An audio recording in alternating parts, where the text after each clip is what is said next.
It's Tuesday. It's day 35. The jury has questions. They're all of us.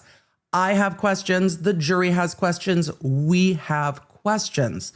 So what happened in court before we went live is that the court read the questions in open court. The attorneys are having time to prepare a response for that because both sides get time to prepare a response. So the court said the jury have questions. They all went to sidebar. The attorneys and everyone got to read the questions. For the defense, the attorneys and Karen Read. For the prosecution, the prosecutors. Then the court put them on the record, and we are waiting for the response to be given to the jurors. These are substantive questions that indicate that this jury is working through the verdict sheets and has gotten through a substantial amount of the verdict sheets. That's what these questions are. Whenever you get questions about the verdict sheets like this, you know that they are working. Counsel, what I'd like to do is I'm just going to read the questions to you now. So please take your seats. So I'm going to read the questions. I'm going to have them marked.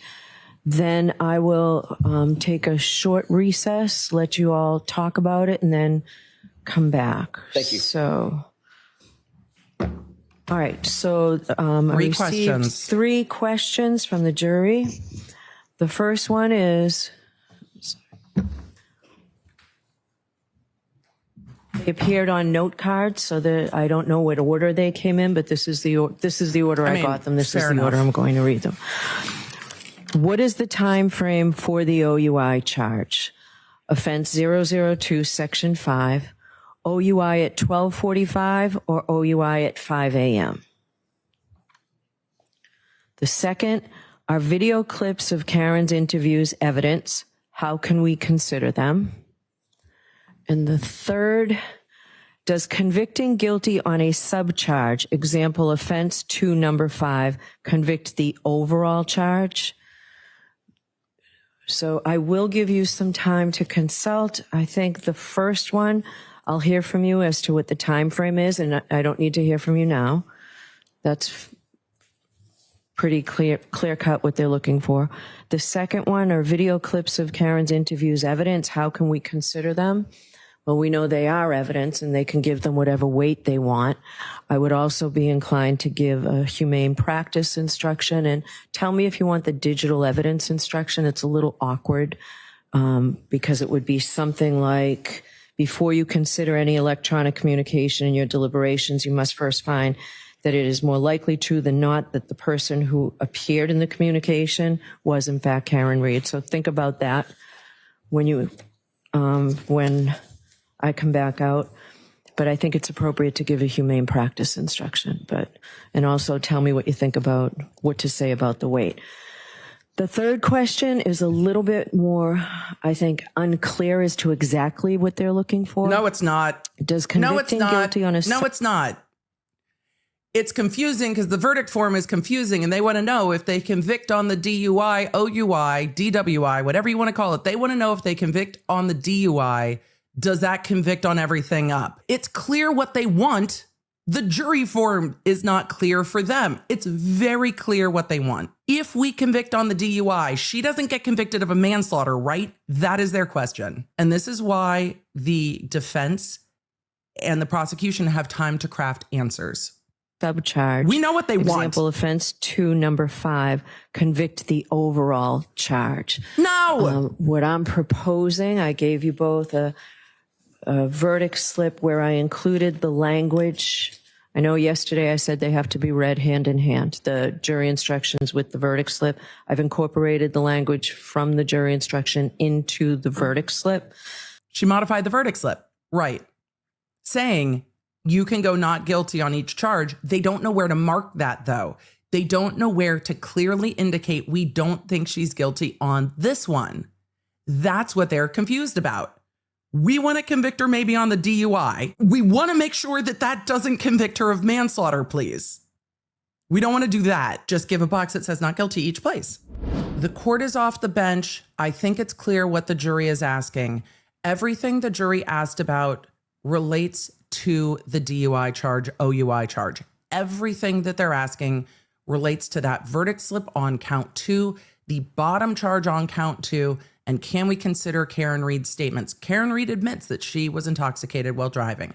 if they are coming to a compromise verdict, which is why I think the defense wanted that OUI charge in there, and they just convict her of OUI, she's facing generally a probationary charge. Yes, you can get custody time on a DUI in Massachusetts, but generally it's a probationary charge. So the defense has to be thrilled with these questions. And do you think the defense is like, we fucking said about the jury form? We've said it, we've said it, we've said it. The jury asked, if we convict on the fifth one, which is the OUI, if we convict on that one, it doesn't convict these other ones, right? Because there's nowhere to say not guilty on each of those above it. So I bet the defense is going to argue about that jury slip. This is count 2, the manslaughter while operating under the influence. These are the lesser includeds that the jury was confused about. Not guilty of the offense charged or any lesser included. Guilty of the offenses charged, the manslaughter while operating, the involuntary manslaughter, the motor vehicle homicide, and the operating under the influence, and then they can pick A or B.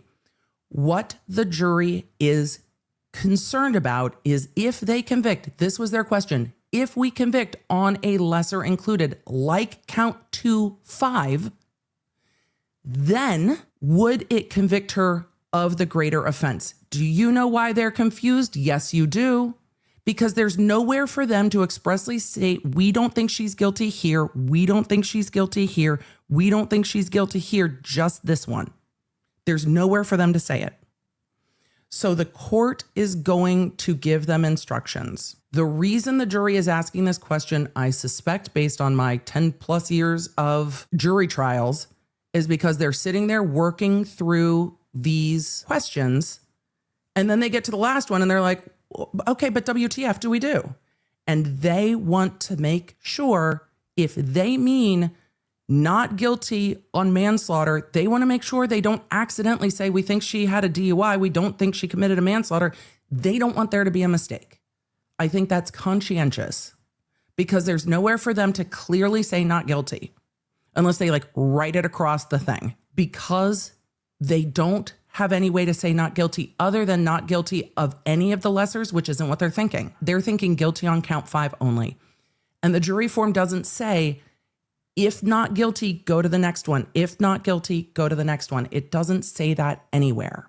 And that's why there is confusion. So what is this jury contemplating? I think there is a strong and reasonable inference that they are contemplating just a conviction on the 5th lesser included of the manslaughter. So the first question, what is the time frame for the OUI charge? Offense 002, section 5, OUI at 12:45 or OUI at 5 a.m.? The answer to that question is that you folks have all the evidence. And remember, it's only you who decide the facts in this case. All right, that's the answer to that question. You are the fact finders. The second question, are video clips of Karen's interviews evidence? How can we consider them? Yes, the videos are evidence. You should weigh the defendant's statements in the videos as you would any other piece of evidence. From jury instructions? And give them whatever weight you deem appropriate. But first, before you may consider any such statement, you're going to have to make a preliminary determination whether it can be considered as evidence. You may not consider any such statement in your deliberations for the truth of any such statement unless, from all the evidence in the case, the Commonwealth has proven beyond a reasonable doubt that the defendant made the statement that she's alleged to have made and that she made it voluntarily, freely, and rationally.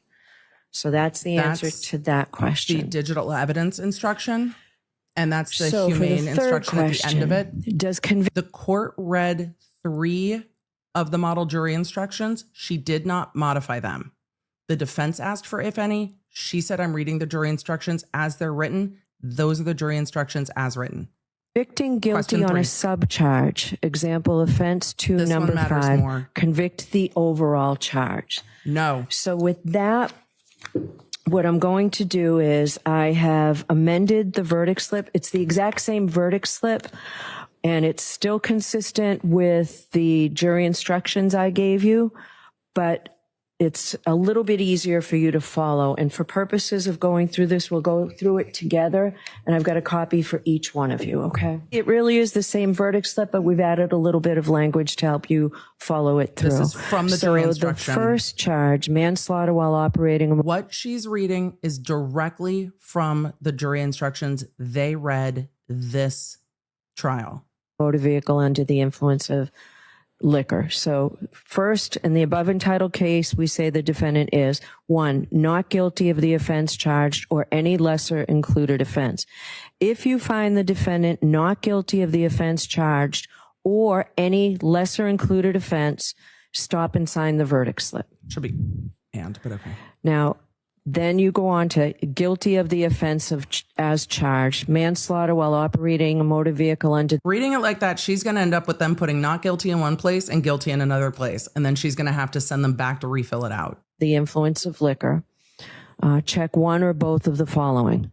Manslaughter while operating a motor vehicle under the influence of liquor and or manslaughter while operating a motor vehicle with a blood alcohol level of 0.08 or greater.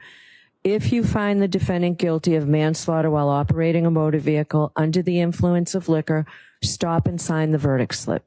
This is from the jury instructions. That means exactly. On each one, when you stop and sign the verdict slip, that means you have a verdict on this indictment.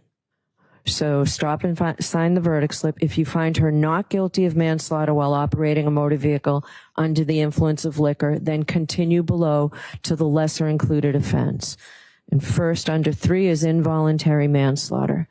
If you find the defendant guilty of the lesser included offense of involuntary manslaughter, stop and sign the verdict slip. If you find her not guilty of involuntary manslaughter, then continue to the next page. I still think it could be confusing. Guilty of for the them. lesser included offense of motor vehicle homicide, felony OUI liquor, and negligence. And you have to check one or both of the following. Motor vehicle homicide under the influence of liquor and or motor vehicle homicide by operating a motor vehicle with a blood alcohol level of 0.08 or greater. If you find the defendant guilty of the lesser included offense of motor vehicle homicide, felony OUI liquor, and negligence, stop and sign the verdict slip. If you find her not guilty of motor vehicle homicide under the influence of liquor, then continue below to the guilty of the lesser included offense. They would feel better if they could write not guilty somewhere. Operating under the influence. And you check one or both of the following. Operating a motor vehicle under the influence of liquor and or operating a motor vehicle with a blood alcohol level of 0.08 or greater. They want to be If you find sure. the defendant guilty of operating a motor vehicle under the influence of liquor, Sign then it stop. and stop. If you find the defendant guilty, you stop and you sign the verdict slip. If you find the defendant not guilty on this offense and all other offenses, Then check the first top. box on page 1. And remember, your decision must be unanimous. She should ask them, does that make it more clear? And they're all going to go. Clearer, hopefully.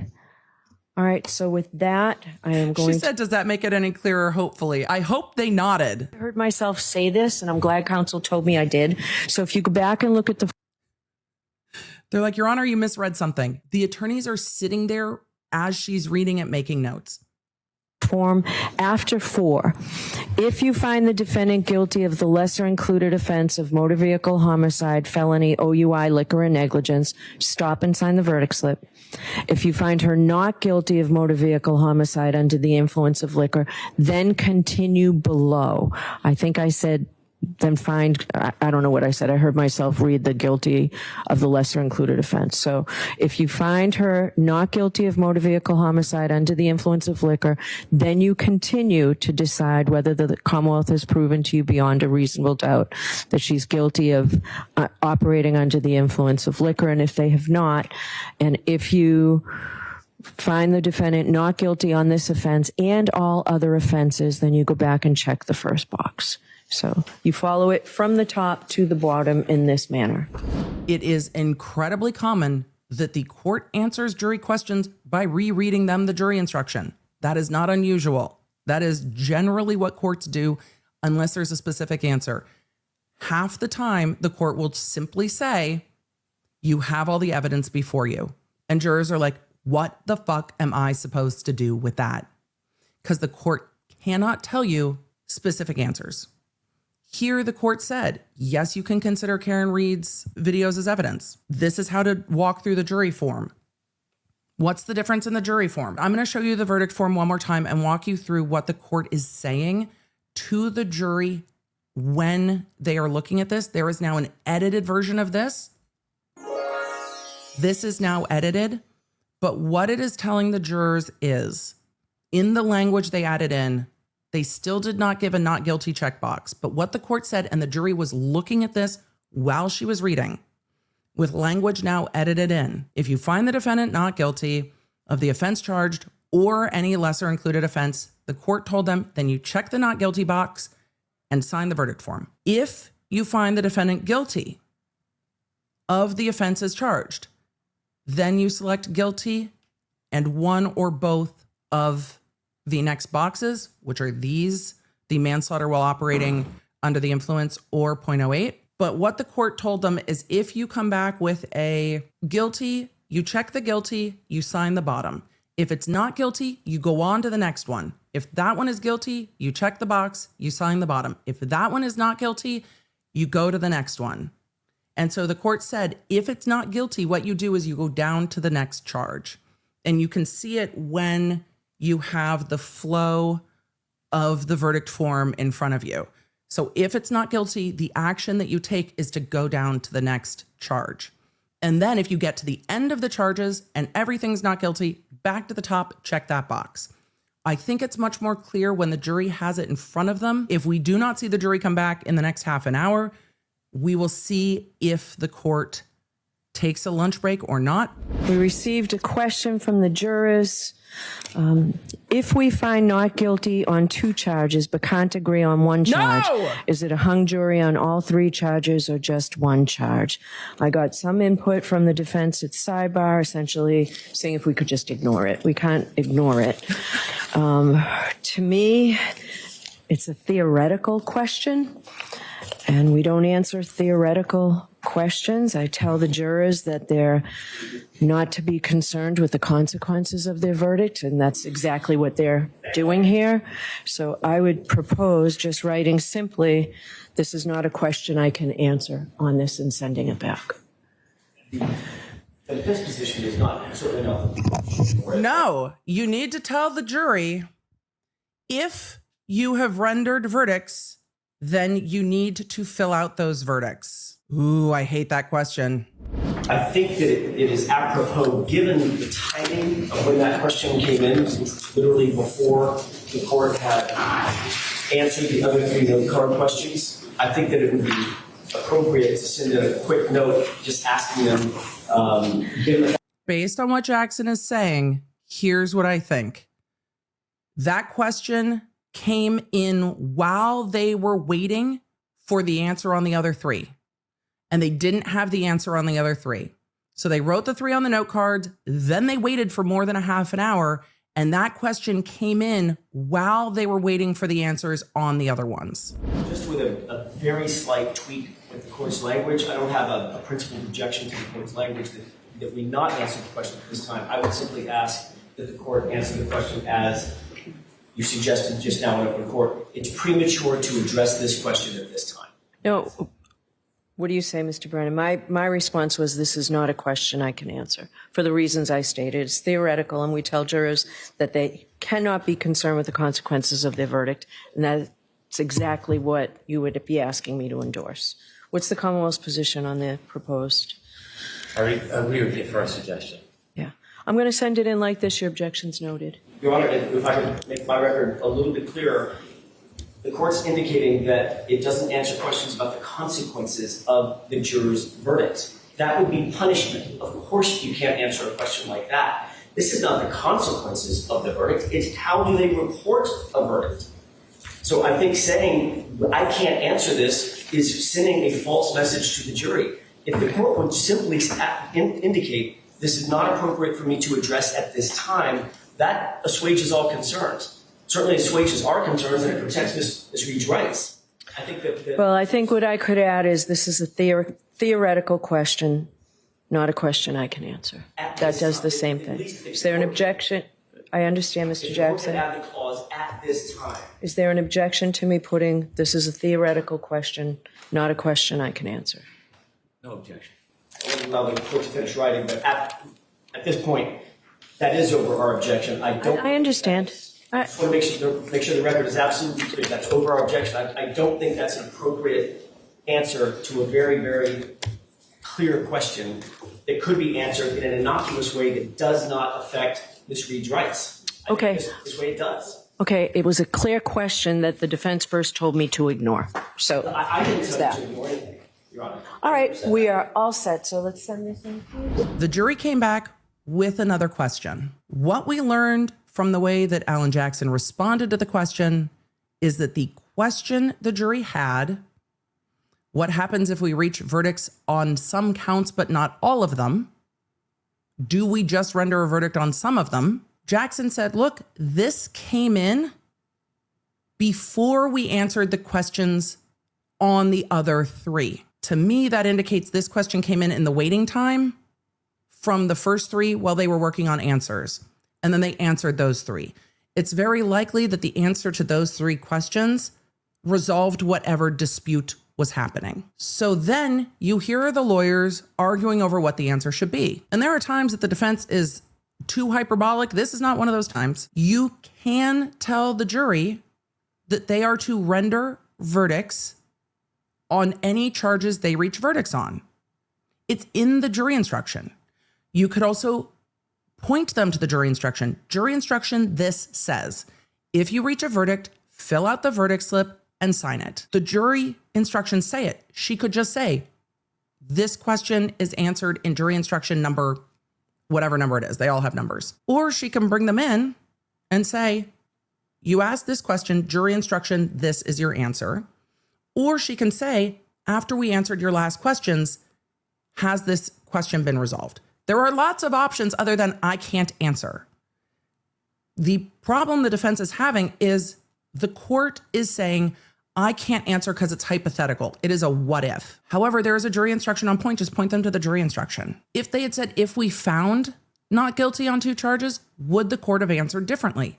And I think they would have. So if it was in a different tense, then it's no longer theoretical. And the court has to give the jury instruction saying, if you have reached a verdict on a particular indictment, sign the verdict form. We don't know what they were talking about being unresolved on, but based on the other three questions, it might have been the DUI. Can we use Karen Read's video? Maybe there's some jurors that like, well, she said it. Okay, but can we just use that as evidence? Is that fine if she just said it? Maybe those questions answered it for them. The judge is like, you're asking me about consequences of the verdict by saying, if we find not guilty on two, but can't agree on the third, is it hung on all three? The court can answer that question with the jury instructions. I don't see it the way she does. I don't see it as asking for consequence. I see it as a jury that is confused by what, chat? The verdict forms. They are trying to walk through the verdict forms, and they aren't sure what to do. I disagree with the court's interpretation that that's asking about a consequence. It is very hard to be the lawyer in court on this type of an emotional roller coaster day to deal with a question like this. I wish Alessi had been like, ask her to just read the jury instruction. She might have been more amenable. But that means the defense needs to have their jury instructions in front of them in court and say this. I understand the frustration. And in that verdict form on count two, they have nowhere to indicate if they're not guilty on some of the charges without indicating that they're guilty. Their options are not guilty on everything or guilty on some of these. And I think that's frustrating for them too, because if the jury wants to say, no, we're not guilty on this top charge, we're confused on these lower charges, I think they want to render that verdict, right? Thanks for joining me. If you enjoyed this episode and don't want to miss updates on your favorite cases, you're going to need the Law Nerd app at lawnerd.com. That way you can stay in the loop on the cases that matter most to you, and you never know when you're going to catch feelings for a new case. So make sure you get it for free on iOS and Android. Thank you for being here, and thank you for being a Law Nerd.